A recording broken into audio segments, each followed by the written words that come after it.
Halo, aku Peti dari Podcast Main Mata, salah satu podcast buku yang ada di dalam Potluck Podcast Kolektif.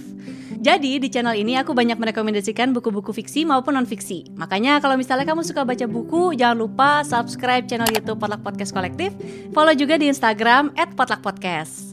Nah, di video kali ini aku mau merangkum buku-buku yang udah aku baca sepanjang bulan Oktober 2021 nih. Setelah aku hitung-hitung jumlahnya tuh ada 7 buku dan bukunya tuh buku-buku berbahasa Indonesia semua. Jadi ada 6 penulis Indonesia sama satu lagi buku terjemahan yang pasti aku baca versi bahasa Indonesianya juga lah ya. Jadi apa aja judulnya? Yuk kita simak. Buku yang pertama ini 24 Jam Bersama Gaspar, sebuah cerita detektif, ditulis oleh Sabda Armandio dan diterbitkan oleh penerbit Mojok. Ini tuh buku Sabda Armandio atau biasa dipanggil Dio, bukunya dia yang kedua, dan ini tapi buku dia yang pertama yang aku baca sih. Terus sukses banget nih buku, bikin aku ngakak-ngakak ya ketawa karena ceritanya benar-benar nyeleneh banget.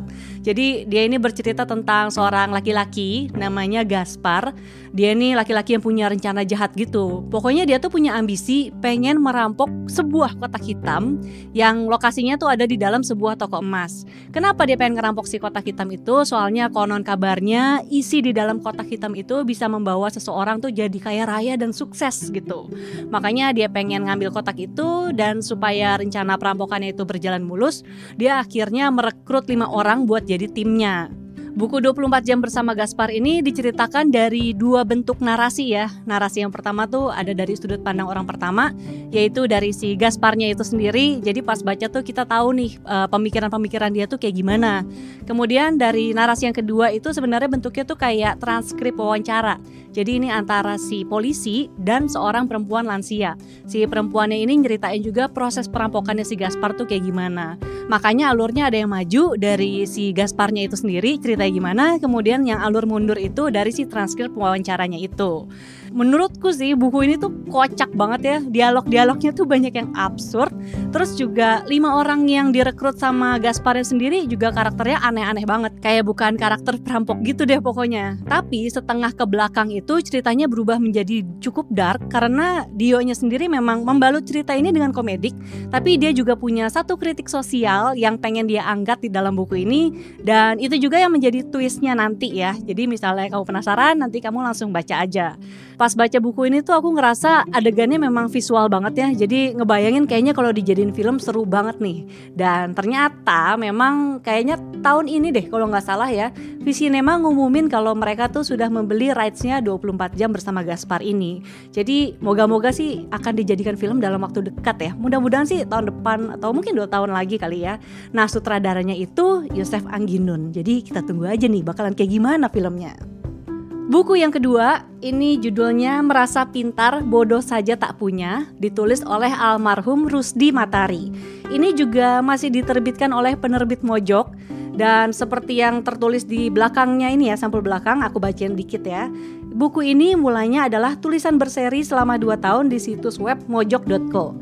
Sejak kali pertama tayang, kisah Sufi dari Madura bernama Cak Dlahom ini segera digemari. Dibaca lebih dari 500 juta pemirsa mojok.co. Jadi emang buku ini konon sih dari yang aku tahu juga memang ini laris banget ya. Dan isinya itu kumpulan cerita pendek. Cuma walaupun dia kumcar, ceritanya itu sebenarnya berseri ya. Jadi memang tokoh-tokohnya tuh selalu sama dan tokoh utamanya itu selalu Cak Dlahom. Nah, Cak Dlahom ini sebenarnya kayak tokoh yang dianggap gila gitu sama warga di kampungnya karena memang kelakuannya tuh aneh-aneh banget. Misalnya nih ya, jadi dia pernah membawa anjing masuk ke dalam kandang kambing. Soalnya memang Cak Dlahom ini tinggalnya di kandang kambing. Terus udah gitu ya dia meluk aja kedua binatang ini gitu. Terus ada satu cerita lagi nih, Cak Dlahom ceritanya tuh dia lagi telanjang bulat di depan masjid. Dan pas itu tuh lagi banyak orang, jadi cukup bikin heboh. Pas ditanya kenapa sih kayak gitu, ternyata dia bilang dia pengen mendonasikan darahnya untuk nyamuk-nyamuk.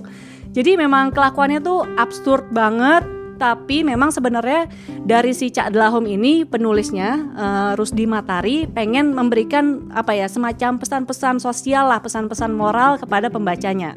Dan karena disampaikan oleh tokoh yang nyeleneh, jadi pesan yang disampaikan tuh nggak terkesan menggurui, malah terasa menyenangkan sih kalau menurutku. Terus buku ini tuh memang tadi kan dibilang asalnya dari tulisan di mojok.co. Jadi memang cerita-ceritanya itu waktu itu diterbitin pas bulan puasa ya, menjelang Ramadan selama 2 tahun. Jadi makanya di sini tuh sudut pandangnya tuh sudut pandang dari agama Islam. Aku sendiri meskipun bukan penganut agama Islam, aku tetap bisa menikmati buku ini, cerita-ceritanya, karena memang pesan-pesan yang disampaikan oleh penulisnya tuh sifatnya universal banget. Buku ketiga, ini Dekat dan Nyaring, masih ditulis oleh Sabda Armandio dan ternyata masih diterbitkan oleh penerbit Mojok juga nih. Jadi ini buku terbarunya Dio ya, waktu itu terbitnya sih tahun 2019. Kemudian ini kalau misalnya aku bacain dulu ya sinopsis di belakangnya nih. Dekat dan Nyaring menceritakan satu hari dalam kehidupan penghuni Gang Patos, sebuah kampung berbatas sungai dengan legenda menggentarkan. Gang Patos sudah ditinggalkan oleh hampir semua penghuninya. Mereka yang tersisa adalah Edi, pemilik warung yang menjual apa saja yang bisa menghasilkan uang, mulai daging ular asap sampai rajangan ganja palsu. Nisbi, janda seorang polisi yang menyimpan cerita masa lalu yang selalu ia rahasiakan dari anak tunggalnya. Waeli, yang pada masa mudanya pernah menjadi figuran film Balada Cewek Jagoan dan menyaksikan Cok Simbara berkelahi. Dan pada masa senjanya mesti mengasuh Aziz, anak semata wayangnya yang kecerdasan mentalnya tertinggal 10 tahun dari usia sebenarnya. Terus ada Idris, penjual regulator tabung gas yang selalu mengeluarkan aroma lavender. Ada Kina, istrinya Idris yang memiliki alasan tersembunyi tinggal di sana. Alasan yang hanya diketahui penghubungnya dengan dunia luar, yaitu seorang pengendara motor bermulut sengak bernama Dea Anugrah. Kalau misalnya kamu tahu Dio di Twitter atau di media sosial, kamu juga pasti tahu kalau memang dia sahabatan ya sama Dea Anugrah, penulis juga. Jadi no wonder kalau namanya dia muncul di buku ini. Dan seperti yang tadi udah dibilang, ini memang menceritakan kehidupan penghuni Gang Patos. Jadi di sini tuh mengangkat peristiwa yang mungkin udah biasa kita lihat di koran-koran ya, di berita gitu, gimana warga yang tinggal di bantaran sungai itu terhimpit oleh penggusuran karena dia tuh berbatasan dengan pemukiman yang cukup mewah.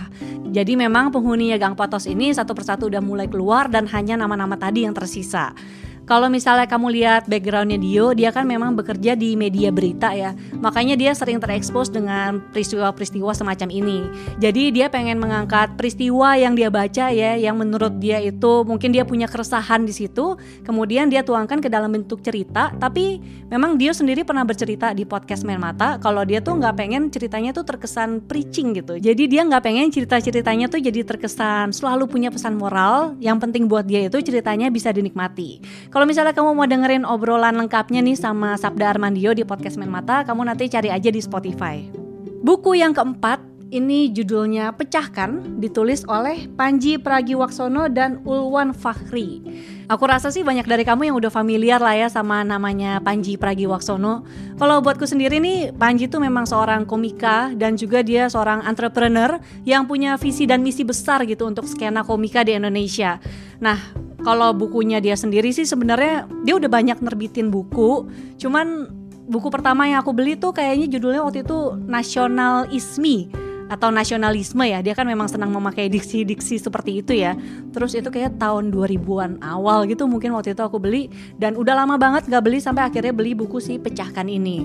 Nah, buku Pecahkan ini sebenarnya isinya tuh perjalanan seseorang yang ingin belajar menjadi komika. Jadi di depannya nih juga ditulis belajar stand up comedy dari joke pertama hingga joke pertama. Jadi isi di dalamnya itu step-step untuk seseorang kalau misalnya dia mau menjadi seorang komika. Jadi gimana caranya dia menulis skrip yang bagus, kemudian gimana cara membawakannya sampai akhirnya dia bisa pecah dapetin job pertama. Nah, aku sebenarnya beli buku ini tuh waktu itu karena lagi dalam proses penulisan buku Pintar Podcast ya. Terus ya mungkin kalau misalnya kamu dengar sekarang kayak apa hubungannya buku komika sama buku podcast gitu kan? Ya mungkin benang merahnya nggak segitu nyambungnya sih. Tapi sebenarnya yang aku suka dari Panji itu adalah gimana dia itu berpikir secara 360 ya. Kalau dia bilangnya tuh, jadi sebagai komika dan sebagai entrepreneur, dia tuh nggak cuma menjalankan gimana cara menjadi komika yang baik, tapi juga dia berusaha menciptakan ekosistemnya. Makanya lewat perusahaannya dia kan, si Comika itu dia kan punya banyak lini gitu ya. Ada tentang event offline, event online, ada ya merchandise, buku ini yang sepertinya memang dia terbitkan sendiri. Terus ada juga yang lain-lain lah, dia juga punya agensinya untuk si para komika Indonesia itu. Jadi yang aku terapin, yang akhirnya aku adopsi ke Buku Pintar Podcast itu juga gimana pola pikirnya dia yang selalu berpikir 360. Karena banyak misalnya podcaster gitu ya, concernnya mungkin yang paling utama memang gimana caranya berbicara yang baik di depan mikrofon. Tapi sebenarnya kan setelah itu kita juga harus tahu nih, kita harus pakai alat yang apa sih yang cocok. Kemudian teknik rekamannya kayak gimana, ruangannya harus seperti apa supaya audionya bagus. Nanti kalau udah rekaman yang bagus, kemudian proses editingnya kita juga harus tahu gitu, supaya pendengar juga bisa menikmati dengan enak suara kita. Nah kalau misalnya audionya udah jadi, udah bagus semua, juga kita harus tahu distribusiinnya kemana. Terus juga harus networking dengan banyak orang supaya podcastnya juga makin didengerin oleh lebih banyak orang lagi.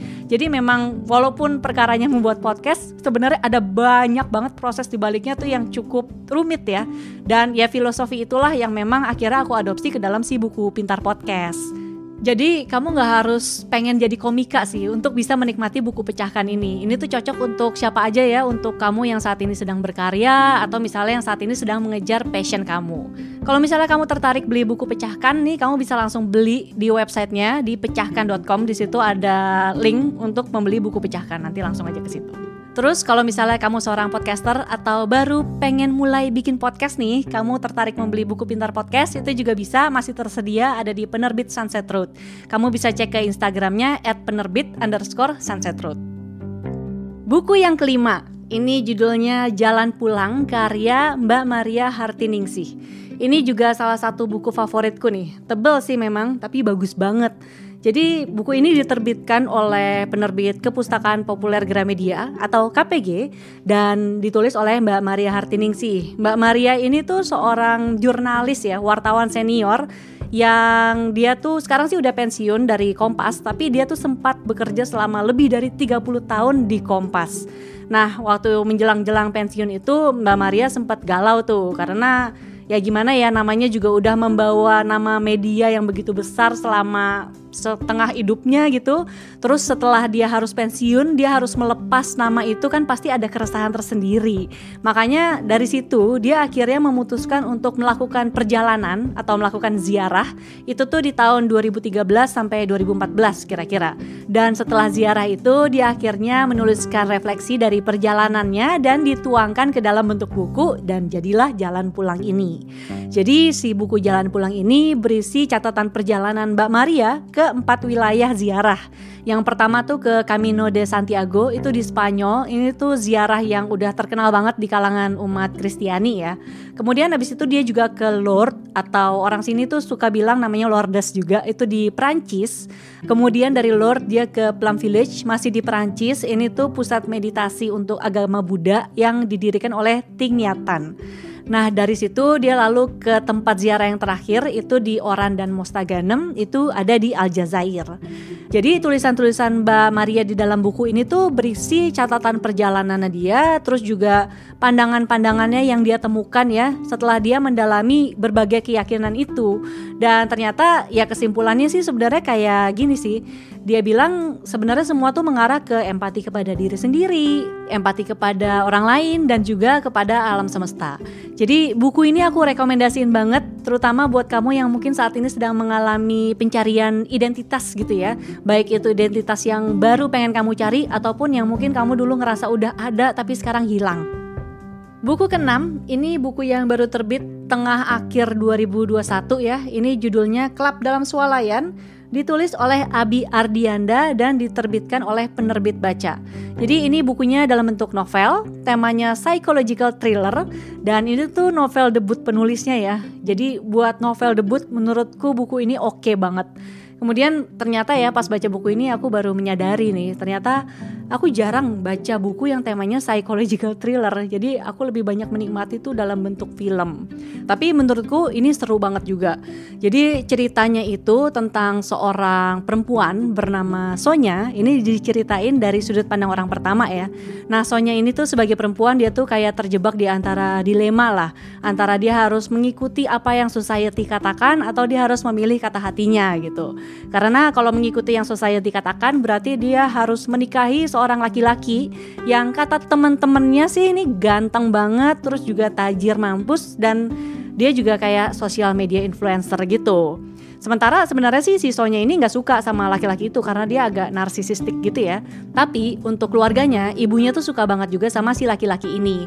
Nah, Sonya ini dia tuh dibesarkan oleh ibu tunggal, jadi bapaknya udah meninggal dan dia tuh 3 bersaudara. Cuman ibunya ini walaupun dia kerja keras ya, banting tulang gitu buat membesarkan anaknya seorang diri, dia tuh tetap memegang kayak adat istiadat atau tata krama yang totok atau tradisional. Makanya masih menganggap kayak perempuan tuh mungkin dianggap masyarakat kelas 2 gitu. Nah, selagi kita diajak untuk menyelami pemikiran-pemikiran dan pandangannya Sonya ya, dilema-dilemanya itu, kita juga dibawa ke peristiwa-peristiwa yang menimbulkan keganjilan nih. Jadi suatu hari si Sonya ini ketemu dengan penari telanjang di sebuah klub malam di dalam swalayan. Pokoknya si penari telanjang ini tahu semua rahasia-rahasianya si Sonya. Dan ternyata rahasianya itu ya mengarah ke masa lalunya Sonya dan juga mengarahkan Sonya ke dia tuh menghadapi banyak banget kematian demi kematian yang ada di depan matanya. Jadi seru banget ngeliatin gimana Sonya itu bergumul dengan dirinya sambil dia juga bingung gitu. Ini kenapa orang-orang bisa pada banyak yang mati gitu di depan dia. Dan si penulis ini kayak udah ngasih hint-hint di awal yang akhirnya nanti make sense di akhir. Nah, aku udah bikin review lebih lengkap nih soal buku Klub Dalam Swalayan ini, juga ada di Podcast Main Mata. Jadi kalau misalnya kamu penasaran sama bukunya, nanti kamu cek aja ya di Podcast Main Mata di Spotify.